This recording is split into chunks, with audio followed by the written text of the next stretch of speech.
Inverter भी मुहैया करेंगे सर रास्ता खुलते ही। मगर इन द मीन टाइम हमारा आगे थोड़ा सा छोटा सा जेंट सेट उसकी जी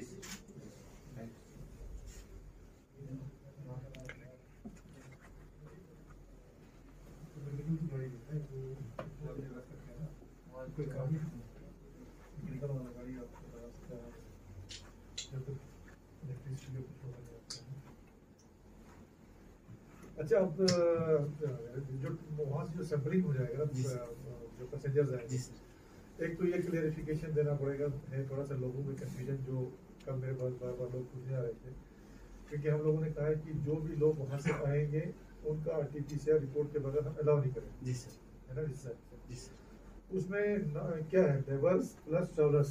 जी सर। लोकल तो RT-PCR रिपोर्ट लेके नहीं आएंगे, जो आएगा लेके आएगा वेल एंड गुड। नहीं आता तो उनका RT-PCR हम मेरा करना माल है नहीं ना। लेंगे। हाँ वही बोल रहा था। वहाँ करेंगे तो करने के बाद फिर उनका रिपोर्ट कितना टाइम लगेगा रिपोर्ट आने में? रिपोर्ट के उसमें सिलसिले में सर हम मिनिमम कर रहे हैं सर 1 से 1.5 दिन के अंदर हम उसको देने की कोशिश कर रहे हैं सर। हाँ। जी सर। और कल आज रात से हमारा वो SMS वाला भी NIC के थ्रू और हमारे जो डाटा सेल्स के थ्रू वो तैयार होके वो शुरू हो गया। सबसे इम्पोर्टेंट इशू अभी सेमोले का इंटरव्यू आप सुन रहा होगा, आपने सुना सेमोले का इंटरव्यू? जी सर। सबसे ज्यादा इशू ये हो गया वहाँ पे आपका लोकल्स में जो इस तरह फैल गया में एकदम। जी सर। जहाज में आ गए खासकर स्टूडेंट्स। जी सर। आने के बाद क्या हो गया, उनको रिपोर्ट लिया, जी सर। माँ बाप जो है गाड़ी लेके एयरपोर्ट पे लेने के लिए आ गए, घर में चला गया। जी सर। घर में बैठा 2 दिन के बाद रिपोर्ट आ गया पॉजिटिव। जी सर। अब वहाँ पर ये बिल्कुल एक कयास जैसा हो गया वहाँ पे ना। तो हमें ये इश्योर करना है आपको, वहाँ से सैंपलिंग लेके आ जाएगा जहाँ उसको घर में आना है। जी सर। उसको बिल्कुल स्ट्रिक्ट एक तो खुद को इंस्ट्रक्शन देना है, दूसरा जिस मोहल्ले में जाना है वहाँ पे आपका टीम उसी वक्त पहुँच जाना चाहिए। जी सर। और उनको बिल्कुल मॉनिटरिंग में रखना है कि भाई जब तक आपका रिपोर्ट नहीं आएगा आप बाहर नहीं निकलेगा।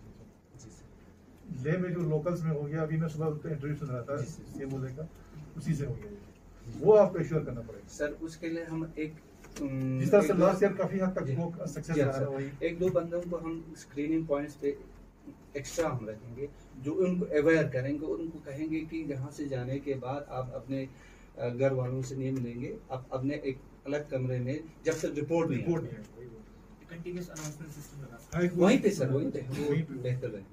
और यहाँ पे जब जिस मोहल्ले में आपने सिलेंडर्स का मैं जिक्र करता हूँ तो उसमें हमारे पास D टाइप जो 7000 लीटर्स उसके अंदर होता है सर, एक उसके अंदर तो हमारे पास 1075 हमारे पास मेगा सिलेंडर्स है। फिर B टाइप जो हमारे पास जिसमें 1500 लीटर्स होता है सर, वो हमारे पास 329 हमारे पास वो है सर। तो उसका ब्रेकअप भी इस तरह है सर कि डेडिकेटेड हॉस्पिटल पे हमने 300 रखा है सर मेगा वाला, तो 100 मीडियम साइज रखा है सर। डिस्ट्रिक्ट हॉस्पिटल के अंदर हमारे पास 250 हमारे पास मेगा है सर और 100 हमारे पास मीडियम साइज है सर। ग्रास में 50, पातुम जास्कर में हमने 150 रखा है सर, क्योंकि वो कट ऑफ रहता है। 90% जो है लेबर कैरियर है, वो सारे के सारे जो फिर जैसे आपने बोला फेक RT-PCR रिपोर्ट लेके आ रहे, फिर मिक्सअप हो जाते हैं, फिर फैला रहे सब। इसलिए लेबर को रोकने के लिए स्पेशली वहाँ पे लेबर स्क्रीनिंग कैंप रखेंगे, सो दैट उनका लाभ ही नहीं करेंगे अगर RT-PCR नहीं है। और सेकंड जैसे CMO साहब ने बोला कि उसको टेस्ट करने के लिए है चीज़ें 2-3 चीज़ें, ICMR का लोगो होगा या फिर QR कोड होगा, तो उसके लिए डॉक्टर या कोई भी वहाँ डिप्लॉय करेंगे सो दैट ऑथेंटिसिटी चेक किया जाए लेबर के साथ। सेकंड सर जो मीनामल में हमारा स्क्रीनिंग पॉइंट है वहाँ हम कल गए थे SP साहब के साथ, तो सैम्पलिंग पॉइंट हो गया ठीक, उनका तैयार हो गया, बट उनको कोई फाइबर ग्लास चाहिए था, वो भी हमने बोला इंजीनियर को भी जल्दी से मंगवा लेगा श्रीनगर साइड से। और डेटा एंट्री ऑपरेटर के लिए सर 8 कंप्यूटर डिप्लॉय कर दिए, तो वहाँ भी ज़्यादा भीड़ नहीं होगी, तो लोगों को ज़्यादा वेट नहीं करना पड़ेगा सैम्पलिंग के लिए। अब जो इसेंशियल वाला है सर उनका सैम्पलिंग का वो एक बार डिसाइड करेंगे सर RT-PCR करनी है रैट करनी है, बिकॉज वो थोड़ा कन्फ्यूजन बना रहेगा नहीं तो। लेकिन मैक्सिमम सर जितने लोग हैं उनसे हम ये अपील करेंगे कि RT-PCR नेगेटिव रिपोर्ट ही लेके आए, क्योंकि अगर ज़्यादा लोग आते हैं और वो लोड बढ़ता है हमारी टेस्टिंग का, तो रिपोर्ट आने में टाइम लगेगा सर, बिकॉज हमारी उतनी कैपेसिटी है नहीं अभी, तो फिर 4-5 दिन लगेंगे और फिर मिक्सअप हो जाएंगे वो लोग। तो इसलिए हम ज़्यादा फोकस करेंगे कि RT-PCR नेगेटिव रिपोर्ट ही लेके आए यहाँ पे। उसके बाद सर मेडिकल सप्लाईज का सीएमओ साहब ने बताया कि मैक्सिमम हमारा है अभी स्टॉक में यहाँ पे। रेमडेसिविर भी जो बाहर नहीं मिल रही ज़्यादा, तो वो भी हमने जैसे सीएमओ साहब 600 ऑर्डर करके रखी है, और बाकी मेडिसिन है यहाँ पे। ऑक्सीजन का सर मेन इशू रहेगा, जैसे बाहर भी आजकल स्कार्सिटी है, तो सेकंड प्लांट अगर हमारा फंक्शन हो जाए तो हमारा ऑलमोस्ट कवर हो जाएगा सफिशिएंट डिमांड। तो उस हिसाब से हमने उसको बोला है कि 4-5 दिन में वो सारा कवर कर लेगा। उसके बाद से मैंने मेडिकल टीम को भी उस दिन भी मीटिंग में बोला सर कि हम अराउंड 500 बेड आइडेंटिफाई कर लेंगे स्पेशल कोविड के लिए, सो दैट अगर हमारा एकदम से एक्सप्लोड हो जाता है तो हमारे लिए बेडिंग और सारा इंफ्रास्ट्रक्चर बना रहेगा पहले से। तो CSC लेवल पे, PSC पे और हमारा कोविड सेंटर पे इनके लिए बोल के रखा है। उससे सर क्वारंटाइन के लिए या CCC बनाने के लिए भी हम होटल्स आइडेंटिफाई कर रहे हैं, सो दैट और हमारा बढ़ता है तो कोई 500 तो 1500 के अराउंड आइडेंटिफाई करके रखेंगे सर। तो जैसे जैसे रिक्वायरमेंट बढ़ती है वैसे वैसे हम उसको यूटिलाइज करते रहेंगे सर। उसके बाद जो बाकी संजक और खंगराल और जंस्कार में हमारी स्क्रीनिंग पॉइंट है उनको भी एक्टिवेट करके रखा है और टेस्टिंग किट्स वगैरह सर है सर उनके पास, सो दैट जितने भी हमारे पास लोग आएंगे उनका टेस्ट किया जाएगा। बट जैसे सर आपने भी कहा कि अवेयरनेस हमको बहुत ज़्यादा फैलानी पड़ेगी, बिकॉज वो सबसे इम्पोर्टेंट है। क्योंकि लोगों में वो डर थोड़ा सा खत्म हो गया ना, वो थोड़ा सा डालना पड़ेगा जिस तरह पिछले साल में किया था, बार बार रेडियो पे, सोशल मीडिया पे अनाउंसमेंट, उससे थोड़ा सा लोग अलर्ट हो जाएंगे। वो करेंगे सर, मीडिया के थ्रू, प्राइवेट चैनल्स के थ्रू, रेडियो के थ्रू वो अवेयरनेस फैलाएंगे। बिकॉज आप सबने भी देखा होगा कल भी हिंदुस्तान में 3.25 लाख केसेस आए और 2100 डेथ हुई है। तो ये आज तक दुनिया में सबसे हाईएस्ट है किसी देश का पर्टिकुलर डे, एक दिन में, इन अ डे। तो सिचुएशन बहुत ज़्यादा ग्रिम है आउट ऑफ इंडिया में। करगिल हमारा बचा हुआ है अभी, और हम अगर बचा के रखते हैं इनको, क्योंकि आगे वाला 1-1.5 महीना बहुत क्रुशियल रहेगा। रिलीजियस जैसे मैंने भी कहा कि फंक्शंस है, लोग हमारे आएंगे, टूरिस्ट आएंगे, बाकी सारी चीज़ें हैं। तो ये 1.5 महीना मई एंडिंग तक या जून 15 तक हम अगर बचा तो एकदम वो शाम को ही घर पहुंच जाए, उसके जिस तरह से पिछले साल आते थे सीधा घर पे स्टिकर लगा के जाते थे, वो सिस्टम हमें करना पड़ेगा। क्योंकि अभी इमीडिएटली जो ये रास्ता खुलेगा, आपका जितने भी हमारे लोकल लोग जो जम्मू श्रीनगर में, उनको इसी 15 दिन में आना है। उसके बाद फिर आप आराम से उसको मॉनिटर कर सकते हो।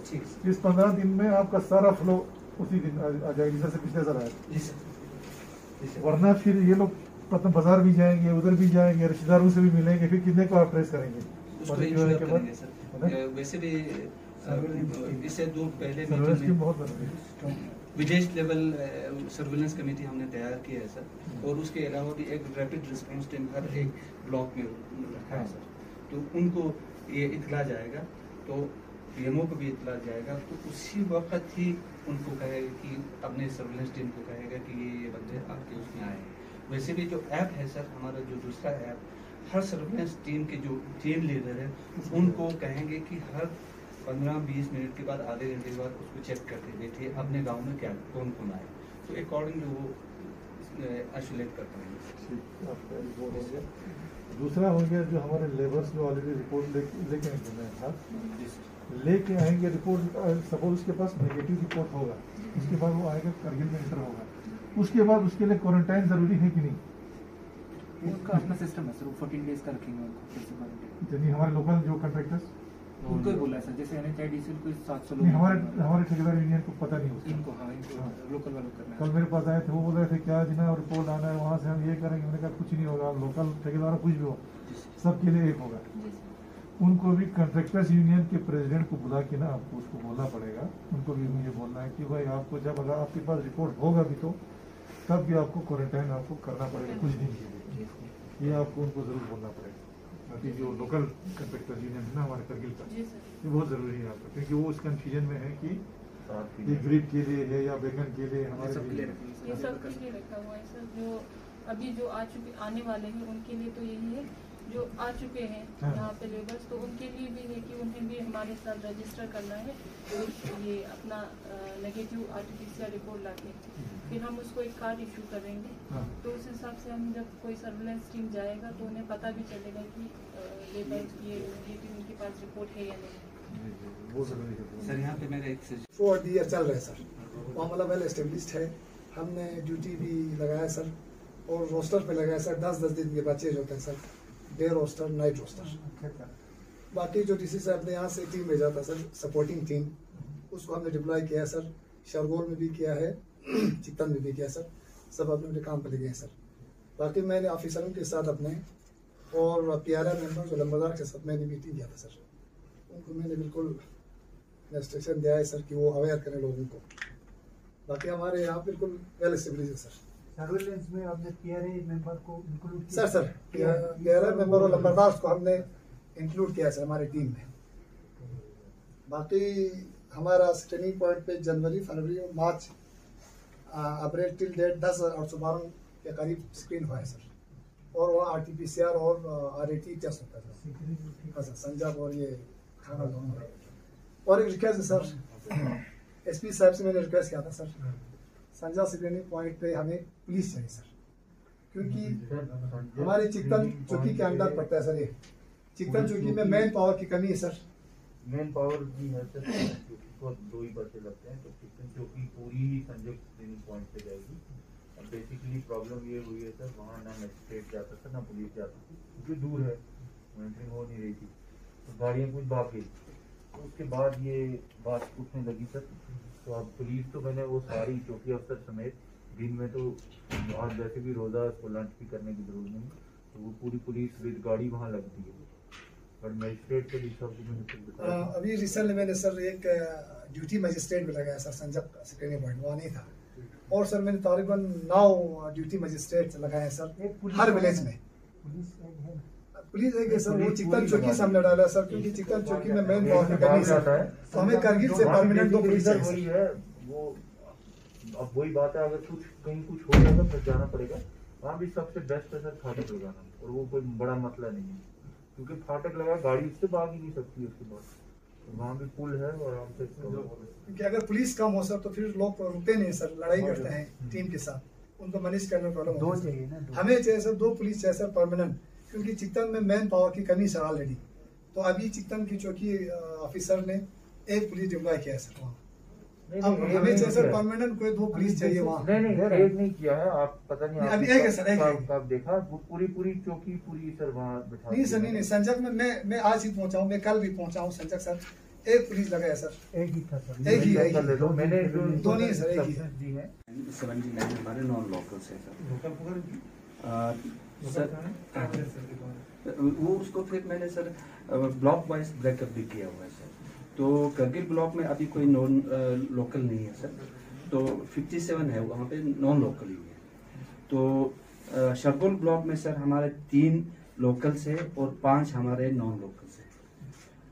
तो नॉन लोकल्स जो है सर शरगोल में वो कुछ पश्चिम में है सर और कुछ दरकेत में है। तो उसके अलावा सर द्रास ब्लॉक में हमारे नॉन लोकल्स 9 है और लोकल हमारे 4 हैं सर। तो उसी तरह संकू में कल तक नहीं था सर, कल 2 नॉन लोकल्स आए हैं और 1 लोकल है सर। हाँ, तहसील में बिल्कुल नहीं था सर, तहसील में भी नॉन लोकल हमारे 2 आए हैं सर। तो आशीनाथाम में हमारे 4 हैं सर, वो तो फिर आर्मी के कैंप में है, वो आर्मी पर्सनल है, तो एक फैमिली है वो वहीं पे है सर। तो ये हमारा सर 87 हमारे पास एक्टिव केसेस है सर, उसमें 8 लोकल्स है और 79 हमारे नॉन लोकल्स है।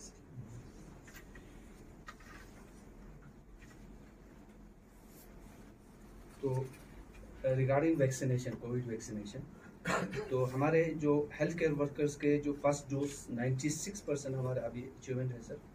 तो सेकंड डोज 71% के करीब पहुंचा है सर। फ्रंट लाइन वर्कर्स का हमारा 100% फर्स्ट डोज हुआ है सर, सेकंड डोज हमारे 68% है सर। तो फिर एबोव 60 के हमारे जो फर्स्ट डोज 86% हमारा हुआ है सर अभी तक, सेकंड डोज अभी 19% ही है सर। तो 45 to 60 के ईयर्स जो कोमॉर्बिडिटी वाले हैं सर 89% हमारा फर्स्ट डोज हुआ है सर, सेकंड डोज हमारा 6% है सर। तो 49 to 59 जो नॉन कोविड जितने भी वो है सर बेनिफिशियरी सर, उसका फर्स्ट डोज हमारा 82% हमारे अचीवमेंट हुआ है सर अभी तक।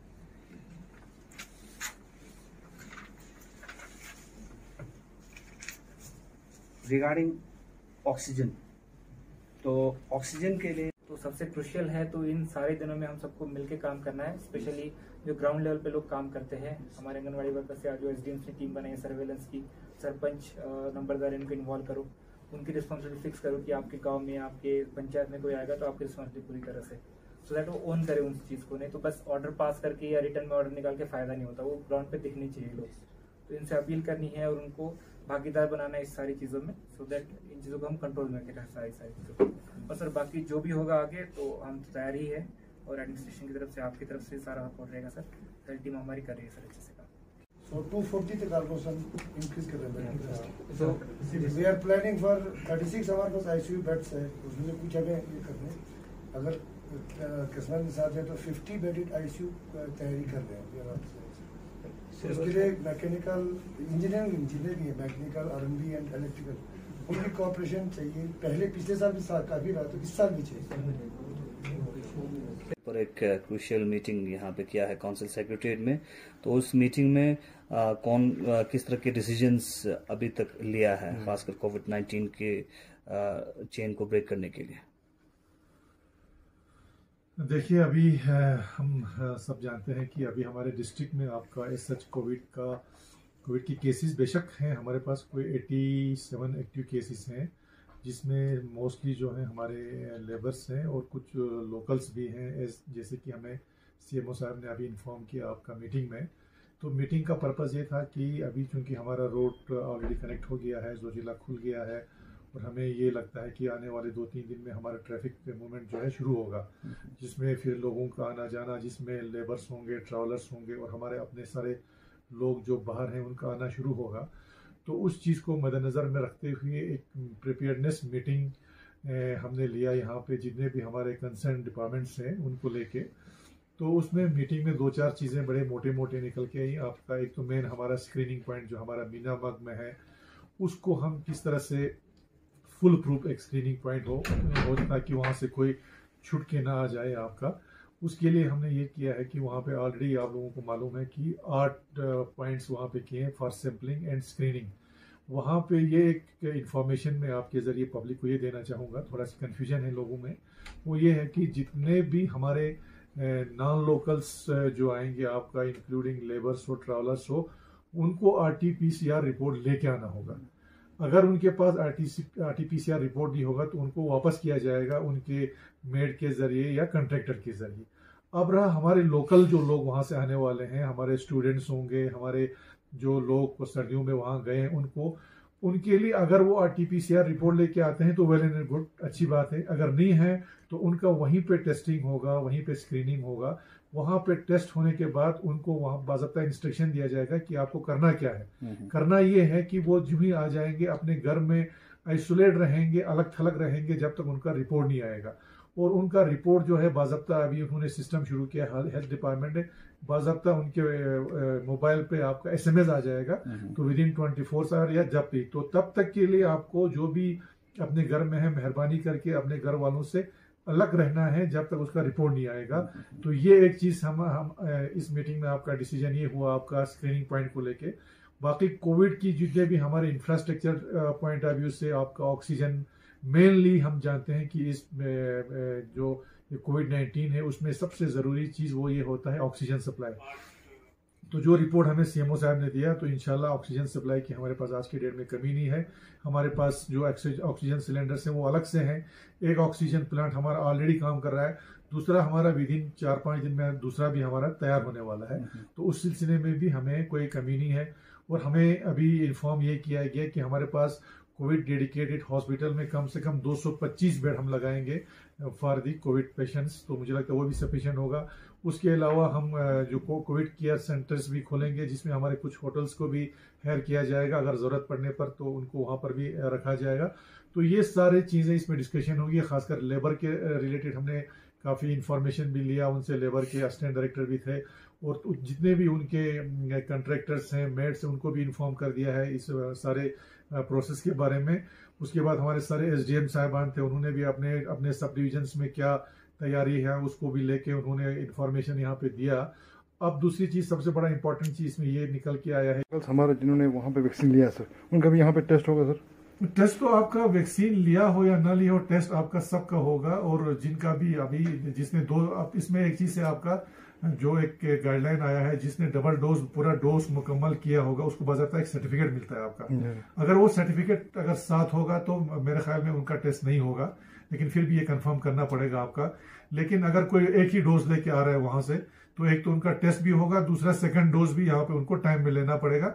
और ये हम एश्योर करते हैं कि अगर कोई वहां से हमारे सिटीजन कोई फर्स्ट डोज लेके वहां से आ रहा है तो उनका सेकंड डोज यहाँ पे दिया जाएगा। सर, एसेंशियल कमोडिटीज का और स्टॉकिंग का क्या स्टेटस है इस वक्त? देखिए स्टॉकिंग का है हमारे पास एज सच एसेंशियल कमोडिटीज में बार बोल रहा हूँ कि एसेंशियल कमोडिटीज में सिर्फ सब्जी ही नहीं आता है आपका। एसेंशियल कमोडिटीज में हमारा आपका चावल हो गया, आटा हो गया, तेल हो गया, दाल हो गया, नमक हो गया, ये इन सारे चीजों की हमारे पास कोई कमी नहीं है। हम बार बार रिपीट कर रहे हैं, आपका इवन आपका गवर्नमेंट राशन स्टोर्स पे भी कमी नहीं है। कमी है हमारे पास फ्रेश वेजिटेबल्स की, फ्रूट्स की, बटर, आपका मटन, चिकन, एग्स, इनकी कमी है आपका। तो ये इंशाल्लाह आपका विद इन 2 और 3 डेज, आप तो रोड खुल गया, आप खुद ही जानते हैं, विद इन 2-3 डेज में आपका ये जो मसला है आपका पूरा खत्म हो जाएगा। सीएमओ साहब की तरफ से हो या मेडिकल डिपार्टमेंट की तरफ से, वो ये है कि जो स्कूल्स को लेके हमारे यहाँ डिस्ट्रिक्ट कारगिल वो वाहिद डिस्ट्रिक्ट है पूरे हिंदुस्तान में जहाँ पे हमारे स्कूल्स चल रहे हैं। और कल आपने देखा होगा हमारे यूटी लद्दाख ने हायर एजुकेशन यानी हमारे कॉलेजेस और यूनिवर्सिटीज भी बंद किए। तो अभी सीएमओ साहब ने ये कहा कि अभी चूंकि हमारे वहाँ से जो भी लोग आएंगे या अगर पेरेंट्स में अगर खुदा न खास्ता ये पॉजिटिव कोई आया तो बच्चे उसके लिए कैरियर बन जाएंगे। वो बच्चे जो हैं स्कूल में जाएंगे, वो स्कूल से एक ही झटके में वहाँ तो कम से कम 300-400 बच्चे हैं, तो ये एक बहुत ही खतरनाक कैरियर बन सकता है। तो उसमें हम लोग ये देख रहे हैं, उनका रिपोर्ट वगैरह ले लिया है। और हमारे पड़ोसी डिस्ट्रिक्ट में तो आप खुद जानते हैं कि स्कूल्स ऑलरेडी क्लोज कर दिए हैं। तो ये बड़ा एक सेंसिटिव इशू है और उस पर हम लोगों ने अलग से डिस्कस किया और हम इस कंसेंसस पर पहुंच गए हैं कि आने वाले कुछ दिन में 2-3 दिन में हमारे स्कूल जो हैं शायद कुछ देर के लिए बंद कर दें, ताकि हमारे जितने भी लोग वहां से आ रहे हैं, जो फ्लो वहां से आने के बाद फिर उसके बाद हमें पता चल जाएगा कि कितने केसेस हमारे यहाँ निकलते हैं। तो उससे बचने के लिए हम शायद अपने स्कूल्स को 15 दिन या महीने के लिए क्लोज करें, ताकि ये जो खदशात हमारे मेडिकल एक्सपर्ट्स ने हमें यहाँ पे इजहार किया है उससे बचने के लिए। और है भी है, क्योंकि कल हमने देखा कि जब हायर एजुकेशन ही बंद किया तो छोटे बच्चों की तो बात ही अलग है, ये तो एक कैरियर बन सकता है। तो ये एक मेजर डिसीजन हुआ। तो बाकी इंशाल्लाह आपको एसेंशियल कमोडिटीज को लेके ये है कि आज हमारे यहाँ से 73 टाटा मोबाइल्स जो हैं वो क्रॉस कर गए हैं सोनमर्ग की तरफ, और अभी थोड़ा सा वहाँ पे बर्फबारी हो रहा है। तो हमें उम्मीद है इंशाल्लाह अगर कल मौसम साफ रहा तो कल आफ्टरनून में यानी तो परसों से वहाँ से हमारे एसेंशियल कमोडिटीज जो है वो सफिशिएंट में आना शुरू हो जाएगा, जो दूर दूर तक सब डिवीजन हर जगह होगा। तो आने वाले 2-3 दिन में ये सारे क्राइसिस जो है इंशाल्लाह हमारा खत्म हो जाएगा। लेकिन आवाम से ये अपील है कि जो कोविड-19 का सिचुएशन जो हम पूरे हिंदुस्तान में देख रहे हैं या एस वाई JNK में देख रहे हैं, तो उससे हम कैसे बचा सकते हैं, हमने ज्यादातर फोकस उसकी तरफ करना है। क्योंकि आज हम देखते हैं कि इंडिया में तकरीबन 320 केसेस अब एक दिन में आ रहे हैं, जो आज तक किसी कंट्री में नहीं आया। 2100-2200 डेथ्स डेली हो रहे हैं। तो हमें ये सारे चीज़ें एक अलार्मिंग सिचुएशन है। तो जो भी SOPs जो भी ऑर्डर्स एडमिनिस्ट्रेशन या मेडिकल डिपार्टमेंट की तरफ से निकलता है उसको हमें फॉलो करना होगा। रिलीजियस ऑर्गेनाइजेशंस को पर्टिकुलरली ये अपील करते हैं कि अभी माह रमज़ान में गैदरिंग हो रही है तो उसमें आप लोगों को थोड़ा सा रिस्ट्रिक्शन करना है। अगर होगा भी तो सोशल डिस्टेंसिंग, मास्क के बगैर उनको आने नहीं देना है। और अभी हमारे कुछ दिनों में अभी हमारे शब्स आने वाले हैं आपका, तो उन सारे चीज़ों को देख के हमें थोड़ा सा प्रिकॉशन लेना पड़ेगा, क्योंकि ये पूरे हिंदुस्तान में फैल गया है। तो ये मुमकिन है कि हमारे यहाँ पर ये केसेस आ सकते हैं, तो उससे कैसे रोकना है ये हम सब के ऊपर एक फर्ज है। सर, जिस तरह से जोजिला पास को लेके इंतजामिया की जानिब से जो स्केड्यूल जारी किया जाता है वो कब से शुरू किया जाएगा और हैवी मोटर व्हीकल्स को कब से अलाउ किया जाएगा? मेरे ख्याल में जो मैंने सुना आपका अभी जो SP साहब बता रहे थे कि 25 तारीख के बाद इसका एक बाज़ाब्ता एक नोटिफिकेशन निकलेगा जिसमें ट्रैफिक मूवमेंट के बारे में जानकारी होगा कि या हम इसको ऑल्टरनेट रखें या टाइमिंग वगैरह जो भी हो प्रॉपरली नोटिफाई किया जाएगा आफ्टर 25। सर, जैसे सोनमर्ग में बहुत सारे जो बड़ी जो गाड़ियां हैं वो वहां पे हैं, तो वहां पे जो ड्राइवर्स हैं उनको भी क्या RT-PCR लेके आना होगा? नहीं, हाँ, जो पहले ये बड़ा इंपॉर्टेंट आपने एक पॉइंट रखा। दूसरी चीज मैं बोलना आपको भूल गया, आपका बालताल में हम लोग जो है डिस्ट्रिक्ट कारगिल की तरफ से एक टीम लगा रहे हैं वहां पे। आपका ये बालताल में होगा हमारी एक टीम जो exclusively for non local labours के RT-PCR वगैरह चेक करेंगे, क्योंकि हमने ये कहा है कि जिसके पास RT-PCR रिपोर्ट नहीं है उसको हम वापस करेंगे। तो उनके कन्वीनियंस के लिए हम ये चेक पोस्ट जो है बालताल में ही लगाएंगे ताकि वो आसानी से वापस जाए। अब जो ड्राइवर्स वहां पे ऑलरेडी फंसे हुए हैं इतने दिन से जो सोनामर्ग में, उनको हम अपने एडमिनिस्ट्रेशन को बोलेंगे कि वो गांधरबल के साथ इन टच हो और वहां वो पुलिस स्टेशन वाला पूरा लिखें कि इतने गाड़ियां जो इतने या कोई महीने से या 15 दिन से हो, अगर वो रिपोर्ट यहाँ आ जाए तो हम उनका जो टेस्ट है वो हम यहाँ पे मीना